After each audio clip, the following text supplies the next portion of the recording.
Okay, good evening everybody, and we're pressing on with Yiras Achet, the fear of sin, a very non-PC kind of subject, difficult to talk about fear of anything, let alone fear of sin.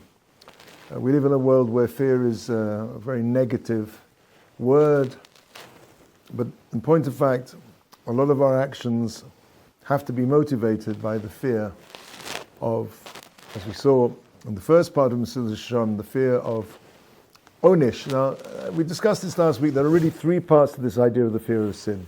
The first part is what's called Yiras Onish, the fear of getting punished. This, says the Mesilas, the Rambam says, is really for only people who are not on a very sophisticated level, people who, but it's a level in itself, and halavai, we in our present generation should be able to get to that level. Nowadays, we don't want to think about that. That's something that's very difficult to talk about. But that's an essential part of Judaism, which is basic to our understanding that our actions have results. An action is not something which just you can do and it doesn't really matter. No, things matter. The basis of all belief in God is things matter. My life matters. The opposite of depression, the opposite of happiness is not unhappiness, it's apathy. Apathy means nothing really matters. So the whole idea of onish, punishment, implies that what I do matters, is significant. But that's the lower level. The high level which we're dealing with now is what's called Yiras Chet, which is not the fear of punishment, it's the fear of doing the sin itself, and this divides into two parts. The one we discussed last week is called Yiras Aromamus, which is translated in English as awe, A-W-E. The awe that a person feels when he comes to serve Hashem, when he realizes and thinks about how great Hashem is, and he thinks about how small he is. So this will give him this awe of at the time when he's doing something which is applicable to the service of Hashem. That's the first part of this second topic, second aspect of sin, fear of sin. But there's another more constant part of that which is called Yiras Achet. Even though Yiras Achet is a general term for Yiras Achet and Yiras Aromamus, Yiras Achet really is this constant awareness, a constant feeling, a constant fear that maybe I'm doing something which is not quite right. Maybe I didn't do something quite right in the past. We'll see. That's where we're going to start off today. So he says that the essence of Yiras Achet, Vinei Hinei Inyonahu, is that the person should be constantly afraid about his deeds. Let pen nisarev behem eze shemetz chet. Maybe there's some kind of aspect, some speck of sin mixed into them. Or maybe something small or great that's even not technically a sin, but it's incompatible with the kavod of Hashem. There's a certain attitude that a person has when he realizes the greatness of Hashem, that even something may not be directly labeled a chet or an aveira or a sin, but it's just incompatible with the glory, the kavod of Hashem. And maybe he did something which was not quite the way it should be. So, we can now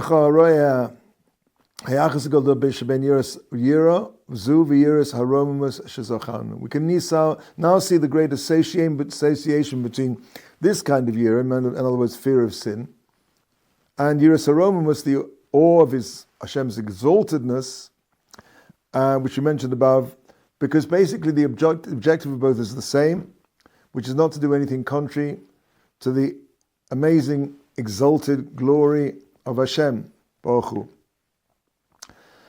What's the difference? I said before is that why is Yiras Chet considered to be separate?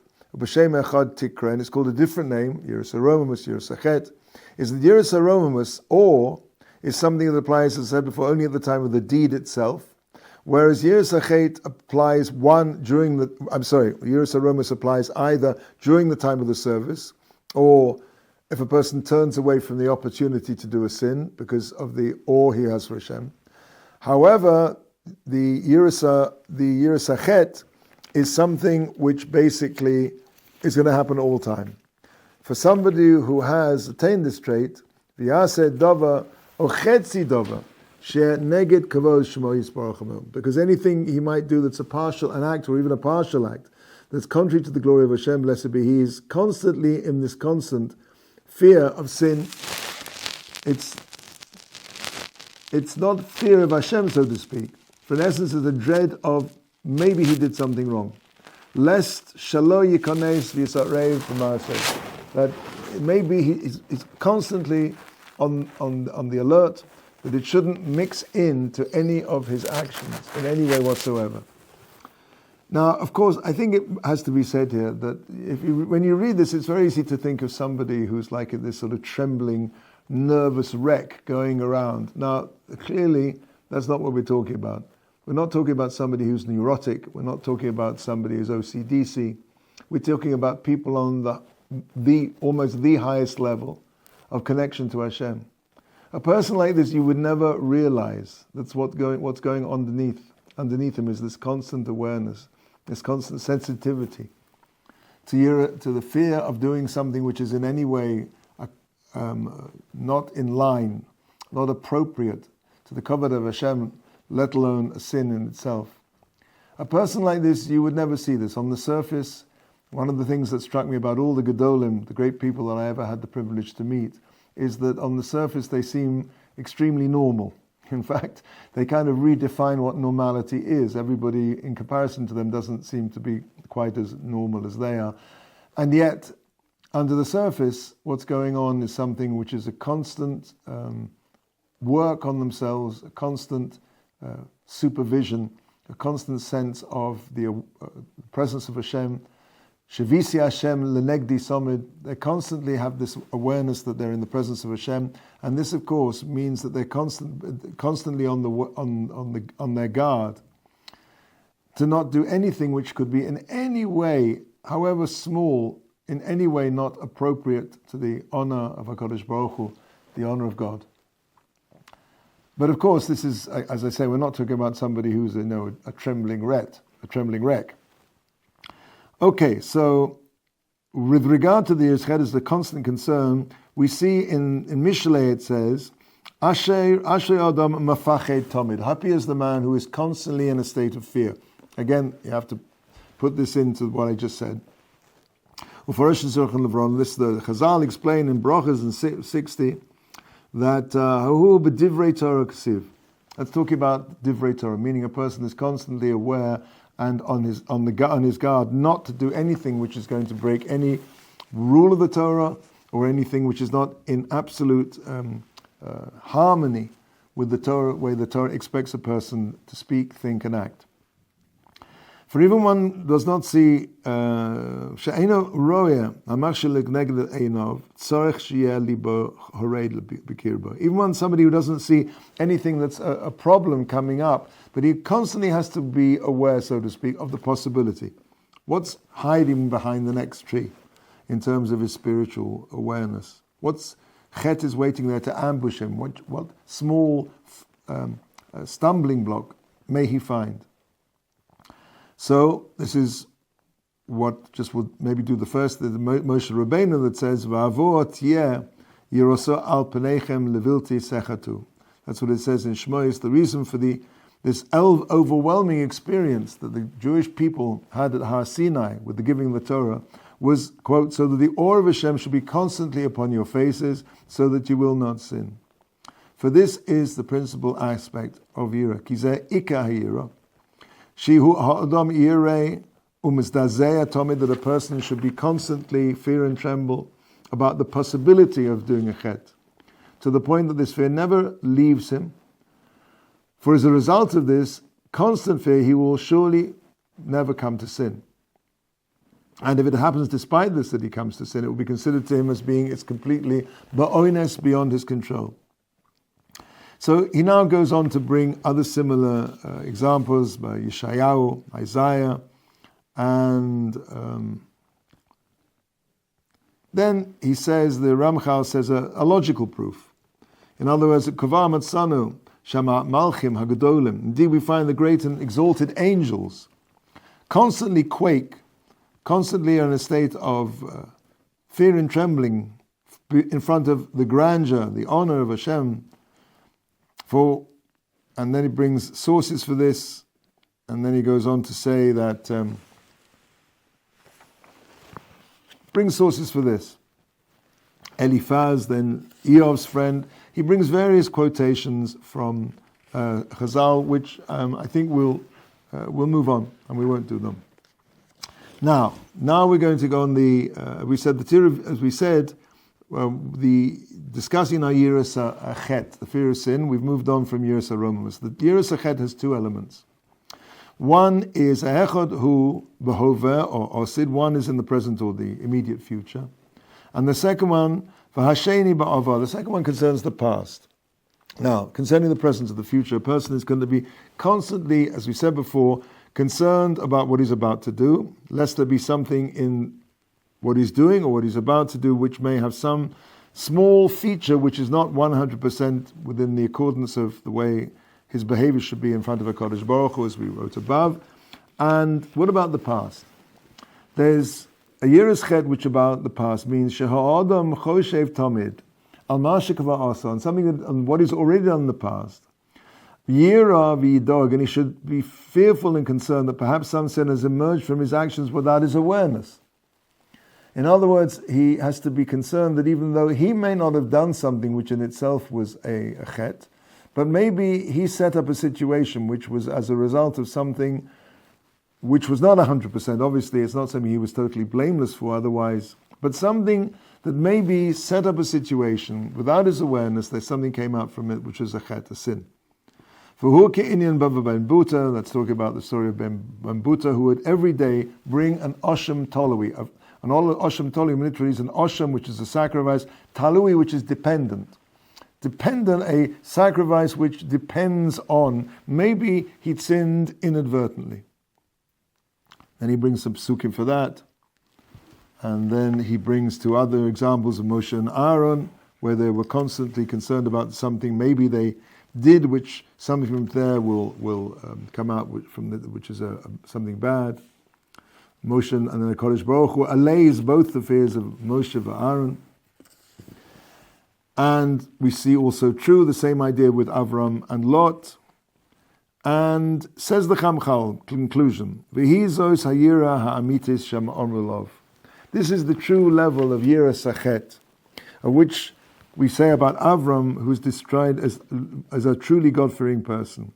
That's when we say about Vazos, who's Yiras Amitish, Shamrolov about Avram Avinu, Ein lo HaKadosh Baruch Hu ba'olamoy, Ein lo HaKadosh Baruch Hu ba'olamoy. Hashem does not have anything in his world, Ela oitzer shel Yiras Shemayim bilvad, only a storehouse of the fear of heaven. That is what he has, and that was said about Avram Avinu. So this is the Kodesh Baruch Hu has nothing else, as we said, in this world except the storehouse, and it's up the storehouse of Yiras Hashem. And that's the level of Yira that was easy to attain for one person and only one person, Moshe Rabbeinu, who had the greatest closeness to Hashem, and of course the closer one is to Hashem, in a sense the easier it becomes to attain this level. Due to his mipnei rov deveikuto boyet barach, because of his great attachment to Hashem.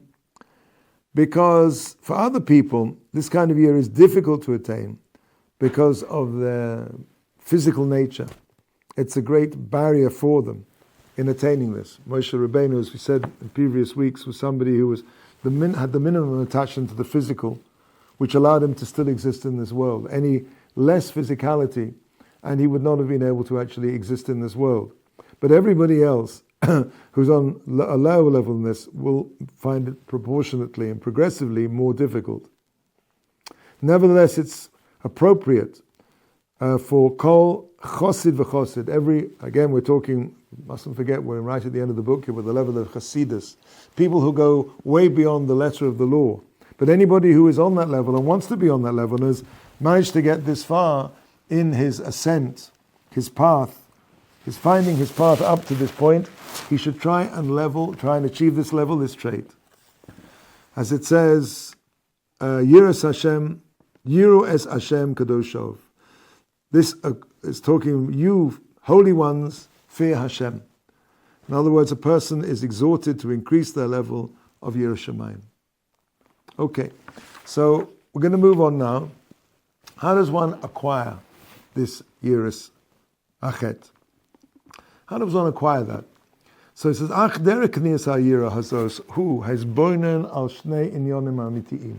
The way a person does this is to be constantly focused, constantly review, and constantly bring to mind, because these things are not self-evident. A person, again, this is a fundamental part of how to work on yourself, is a person has to set times in the day where he actually consciously and actively reminds himself, and the two things in order to acquire this trait, the two things he has to constantly remind himself about are that Echad hu heyos shchinosi yisbarach nimtzeis b'chol mokom shebo'ilam. Hashem's is everywhere. Hashem's Shechina is all around. He's surrounded, he's standing in front of the Shechina at all times. There is no place absent from Hashem. That's something that, of course, that we go through our lives almost totally blithely unaware of for the vast majority of the time. But in order to achieve this midah, a person has to constantly remind himself of this fact. And the second is that Hashem sees everything. Yiras Hashem, part of Yiras Hashem is that Hashem is looking at me right now. Hashem is looking at me. He's listening to me. He's seeing me. A person who wants to achieve this midah has to have these two things constantly in his mind, that Hashem is everywhere. I'm in front of Hashem wherever I am. And Hashem sees everything I'm doing and everything I'm thinking, every single minute of my life.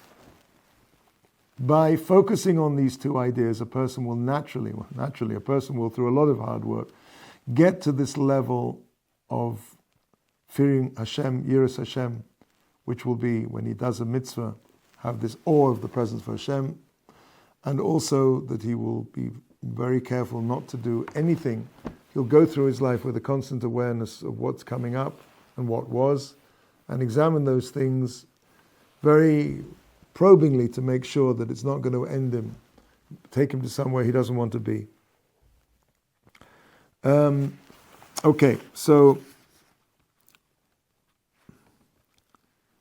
first of all, without explaining, and I've gone to some way to maybe explain a little bit of an introduction, how Yiras Achet is derived from these two ideas, these two truths that should be a person, the fight of a person's eyes. So he brings support for this. Hu Masha Omer Hakosov, it says, Meloi Chol in Yeshaya, it says that, how do I read this? Sorry, Mechol Kol Aretz Kvodo, the whole world is filled with Hashem's honor, with His glory. So that's referring to the first idea. V'halo es hashamayim ve'es ha'aretz ani molei. Same idea again. Hashem fills all of existence. He brings another source for that, and then he goes on to say, V'chevin shenizbare Eloi b'chol makom hu.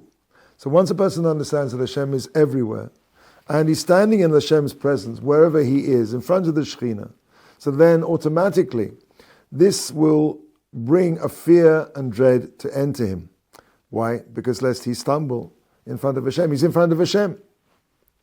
And maybe his actions will not be befitting, as we said before, not an achet, but just they won't be befitting to Hashem's exalted glory.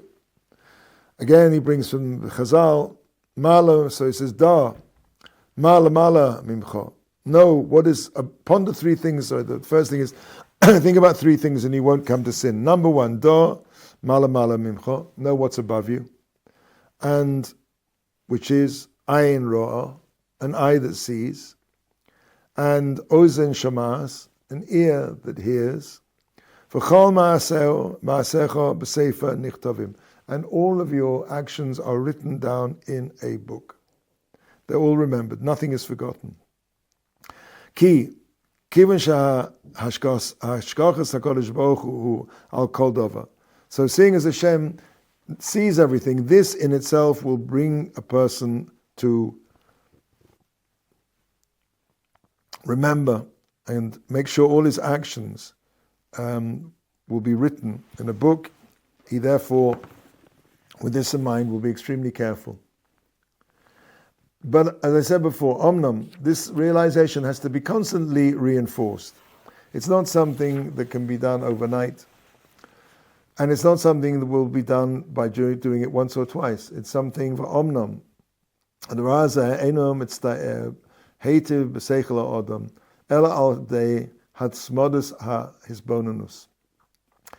other words, as much as one would want to say that intellectually this is something which is a very logical idea, can be understood. But intellectual ideas don't have an impact on a person by themselves. A person can think something and 5 minutes later it's gone from his mind.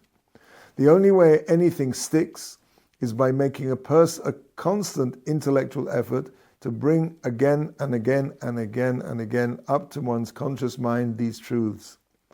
Then they have a way of embedding themselves into a person's worldview, his emotional reality. It cannot be firmly envisioned by man's intellect except through constant contemplation and intense reflection upon these truths. For since the matter is far from the perception of our senses, not something that we see, it's far from obvious to our eyes, and therefore it has to be something which we constantly conjure up in our minds.